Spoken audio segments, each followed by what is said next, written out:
All right, all. Let's talk a little bit about pharmacokinetics of cannabis. All right. So there are a lot of different ways that you can take cannabis because of its lipophilic nature. It can get in through many membranes. Some of the most popular are oral administration. An oral administration, which is usually going to happen with an edible or what people refer to as edibles, um, it's gonna have a fairly slow absorption as we would expect. You're usually gonna have somewhere between 30 minutes and an hour before you see an effect, and the hour to 3 hours before the peak effects. One of the problems with this slow onset, 30 minutes to an hour, is that if people don't know what to expect, it's very easy for them to think that it's not working and then they will take more. In which case you end up with a really high dose, much more than you expected, and you're going to be in it for a while because the effects last a long time, so 5+ hours. Um, if you are not enjoying the way that it feels, then you're going to be stuck in it for a little while. There's also significant first pass metabolism. Remember, that means that a significant amount of the psychoactive compounds of the cannabinoids are going to get broken down before they're going to be able to get to the brain. So that's mostly going to be due to metabolism through the liver. Um, Sorry, I shouldn't say before it enters the bloodstream. I should say before it is able to reach the brain. Um, so that means that if you want to take cannabis orally, you need a dose that's 2 to 3 times higher uh, than to have the same effect as you would with inhalation. Um, for most of these products, the THC is going to be linked to some sort of fat that was used to make the food. Right? Most common though is inhalation. There are a few different ways to do inhalation.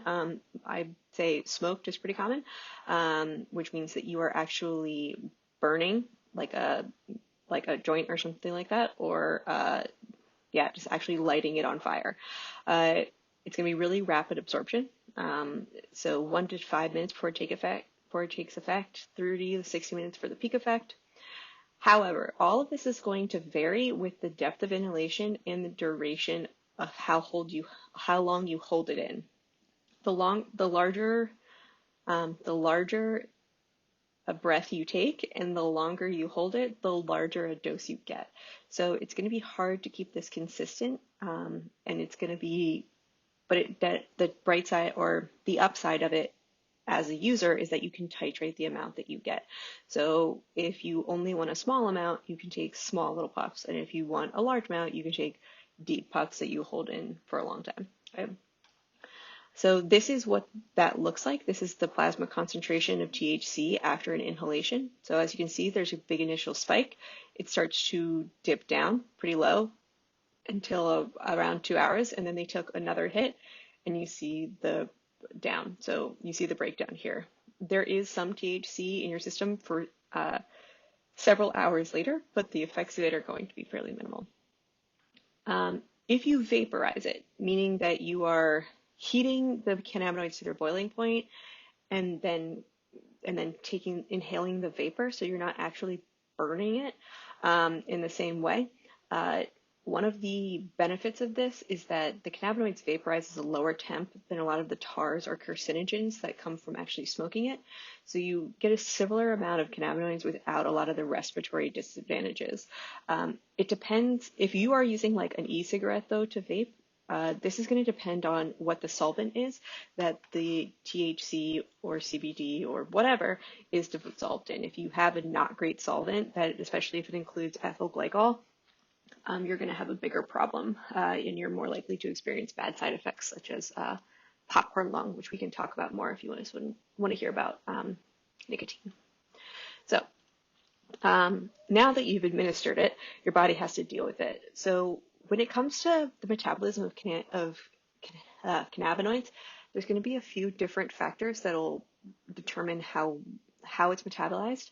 One is genetics, right? That's going to be common across all of the drugs we discuss. Your genetic predisposition to how many enzymes your body naturally makes to metabolize endogenous compounds as well as these exogenous compounds.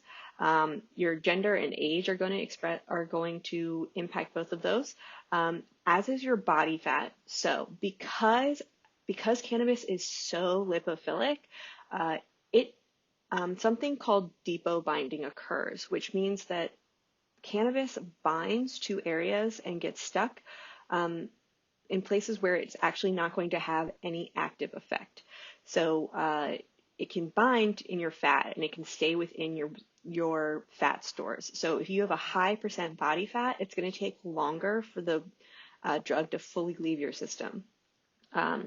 If you have very low body fat, you won't see as much depot binding, and the metabolism will be faster. So if you have a higher frequency of use, the metabolism will be faster, and if you have a higher THC content, the metabolism will be slower.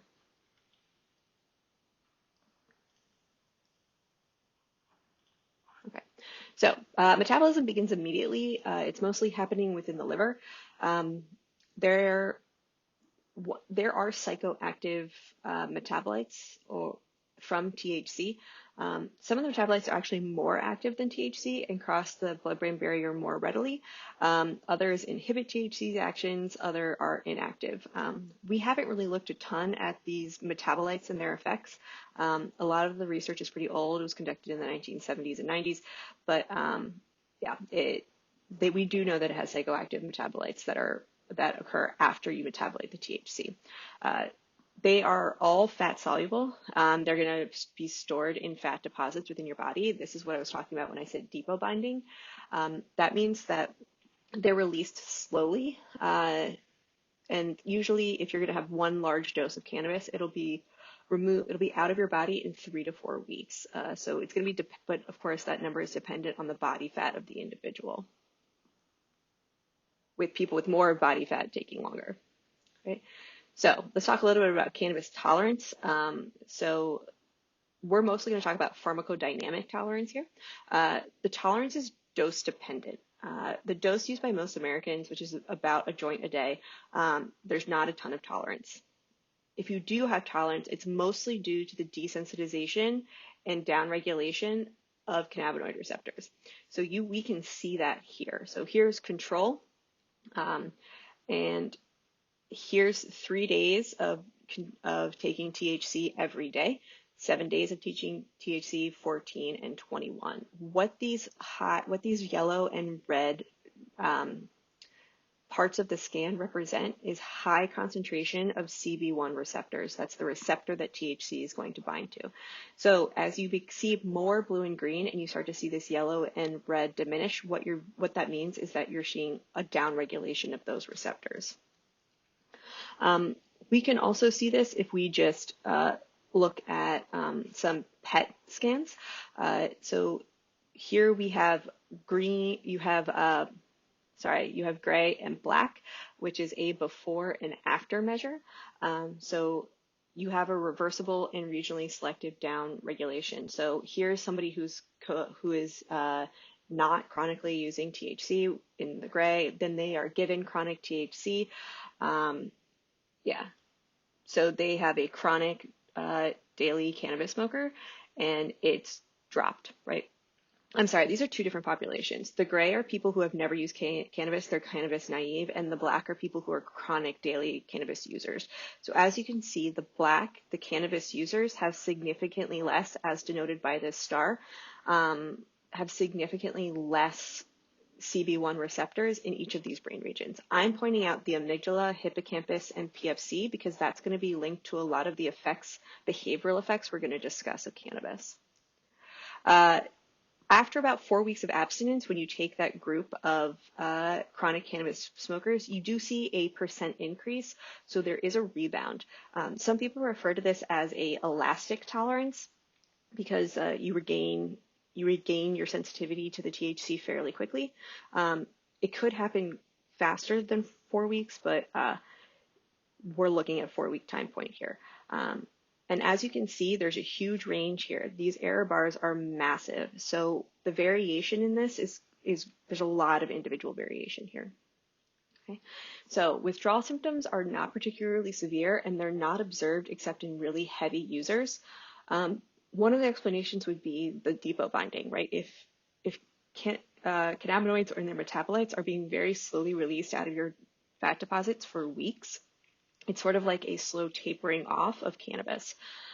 If you do experience cannabis withdrawals, you see cravings, irritability, anxiety, restlessness, appetite, and cognitive impairment. So I left sleep disturbances for last. A lot of people who are chronic users smoke cannabis right before bed to help them fall asleep. This is often the withdrawal symptom that drives people back to cannabis. They have such trouble sleeping without it because sleep is so habit forming. Anything you link with sleep, the relationship becomes very strong very quickly. Their lack of sleep really, really bothers them.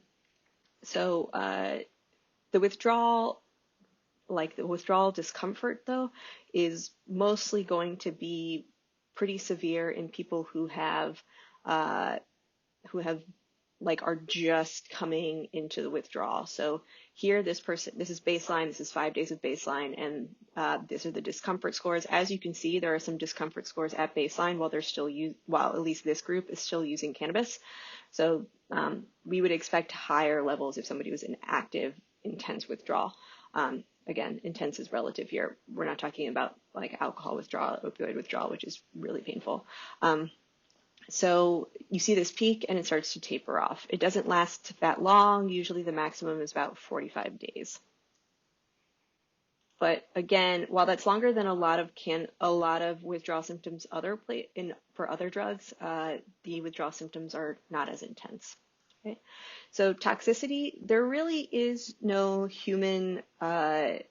record of somebody dying from having too much cannabis.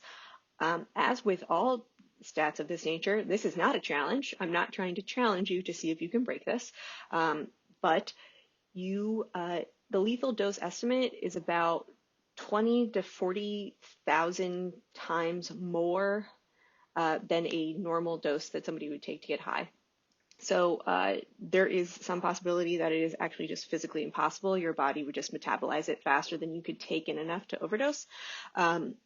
Again, this is cannabis on its own. It's not cannabis. It's not cannabis connected with any or like in use with some other drug simultaneously, though. So those are two separate scenarios.